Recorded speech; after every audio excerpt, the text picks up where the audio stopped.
শনিবার দিবাগত রাতে রাজধানীর শান্তিনগর এলাকা থেকে গ্রেফতার হওয়ার পর নারায়ণগঞ্জ ১ আসনের সাবেক সংসদ সদস্য এবং বস্ত্র ও পাট মন্ত্রী গোলাম দস্তগীর গাজীকে নিয়ে এমন মন্তব্য করেন অনেকেই। দখলদার হয়েও সবসময় নীতি কথা বলে বেড়াতেন এই গাজী। 15 বছর যাবত উন্নয়ন করে যাচ্ছি, শুধু আমি এই ব্যাপারে কোনো ধরনের আমি সবসময় নিরাপদ মনে করছি। গত 15 বছরে গাজীর সম্পদ ও ঋণ দুটোই হাজার কোটি টাকা ছাড়িয়েছে। স্থাবর ও অস্থাবর সম্পত্তি মিলিয়ে প্রায় ১,৪৪৬ কোটি টাকার মালিক। এই সম্পদের বিপরীতে তার ব্যাংক ঋণ ৯৩৫ কোটি টাকা, সব মিলিয়ে দেনা ১,০২২ কোটি টাকা। বিলুপ্ত হওয়া জাতীয় সংসদ নির্বাচনের জন্য জমা দেয়া হলফনামা বিশ্লেষণ করলে এসব তথ্য পাওয়া যায়।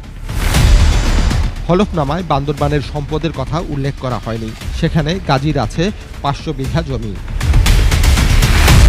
রূপগঞ্জেই দখল করেছেন ২,০০০ বিঘা জমি।